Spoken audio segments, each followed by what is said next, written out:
कटक जिला महांगा ब्लॉक कार्यालय परिसर में भत्ता बंटन और आयोजित समावेश स्थानीय विधायक प्रताप जेना द्वारा सामाजिक सुरक्षा भत्ता महिला स्वयंसहायक गोष्ठी विनियोग पांठि बंटन कर उत्सव में मुख्य अतिथि भाव जोगदे विधायक श्री जेना 480 जन को भत्ता बंटन करथिबा बेले दुईटी पंचायत 60 ऊर्ध्व मिशन शक्ति ग्रुप को 50,000 टंका लेखाएं ऋण प्रदान करिसेंती। एही उत्सव में अध्यक्षा दीपा मलिक, उपाध्यक्ष सत्यनारायण महांती, सीडीपीओ प्रमोदिनी दास, एपीडीओ ज्ञानरंजन पंडा प्रमुख जोगदे उद्बोधन देथिले।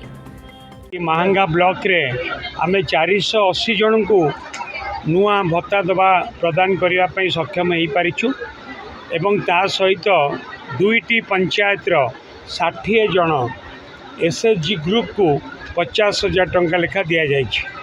तेणुकर ये कार्यक्रम महांगा ब्लॉक रे चली एवं आगामी दिन में ए कार्यक्रम आउरी अधिक व्यापक हम। महांगारू अभय जेना रिपोर्ट, ओडिशा समाचार।